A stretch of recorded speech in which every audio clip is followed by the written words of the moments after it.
आजकल जहां भी देखें एआई यानी आर्टिफिशियल इंटेलिजेंस की ही बात हो रही है ना? चाहे वो चैट जीपीटी हो, जेमिनी हो या कोई और टूल, हम सब किसी न किसी तरह से इनका इस्तेमाल कर ही रहे हैं।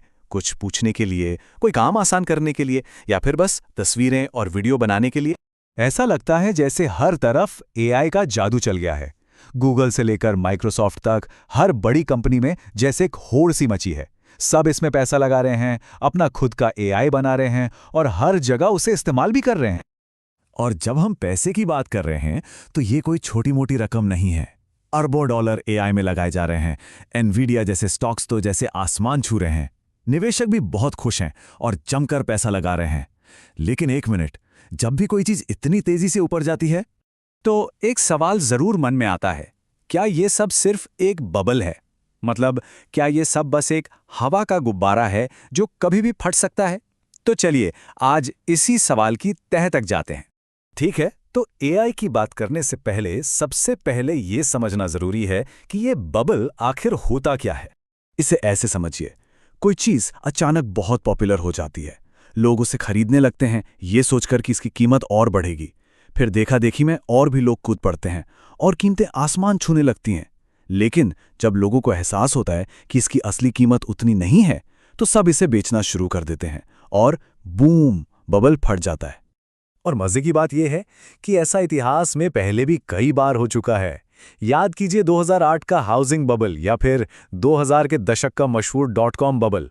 ये पैटर्न बार बार दोहराया गया है। तो अब वापस आते हैं एआई पर। वो कौन से संकेत हैं जिन्हें देखकर लोग कह रहे हैं कि ये एक क्लासिक बबल जैसा लग रहा है? सबसे पहली और सबसे बड़ी वजह है इसकी जबरदस्त मतलब अविश्वसनीय रफ्तार। जरा सोचिए, चैट जीपीटी को 10 करोड़ यूजर्स तक पहुंचने में लगे सिर्फ 2 महीने, जबकि टिकटॉक को 9 महीने और इंस्टाग्राम को तो 2.5 साल लग गए थे। ये ग्रोथ तो सच में कमाल की है। लेकिन यहां कहानी में एक ट्विस्ट है। एक तरफ तो ये रॉकेट जैसी ग्रोथ है और दूसरी तरफ है भारी भरकम नुकसान। एक अनुमान के मुताबिक 2025 में ओपनएआई जैसी कंपनी को एक तिमाही में $11.5 अरब तक का नुकसान हो सकता है। अब सवाल उठता है कि ऐसा क्यों? क्योंकि एआई को चलाना कोई बच्चों का खेल नहीं है। ये बहुत बहुत महंगा है। इसके लिए खास कंप्यूटर चिप्स चाहिए जिन्हें जीपीयूज कहते हैं और बहुत सारे सर्वर। यहां तक कि जब करोड़ों लोग चैट जीपीटी को सिर्फ थैंक यू लिखते हैं ना, तो ओपनएआई को लाखों डॉलर का खर्चा आ जाता है। चलिए अब एक और बहुत ही दिलचस्प पहलू पर नजर डालते हैं जिसे कुछ लोग सर्कुलर मनी ग्लिच कह रहे हैं। सुनने में थोड़ा मुश्किल लग सकता है, पर इसका आइडिया बहुत सिंपल है। बड़ी कंपनियां एक दूसरे में पैसा लगाती हैं और फिर एक दूसरे से ही सामान खरीदती हैं। मान लीजिए कंपनी ए ने कंपनी बी में $10 अरब लगाए। कंपनी बी ने उस पैसे से कंपनी सी से सर्विस खरीदी और कंपनी सी ने वापस कंपनी ए से ही चिप्स खरीद लिए। नतीजा, पैसा घूम फिर के वापस अपनी जगह आ गया और कागज पर सबकी ग्रोथ दिखने लगी।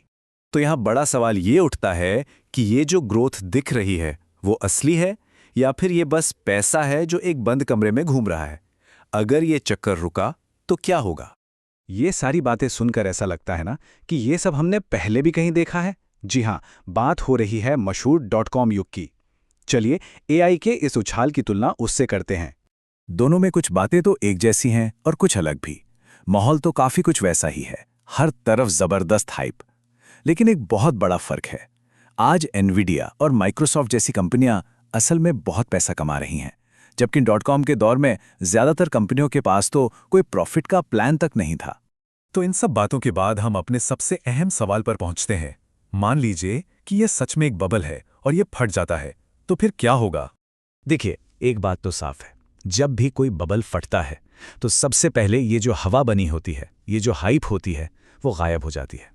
पैसा आसानी से मिलना बंद हो जाता है और निवेशक ज्यादा सावधान हो जाते हैं। लेकिन, और ये सबसे जरूरी बात है, टेक्नोलॉजी खुद कहीं नहीं जाती।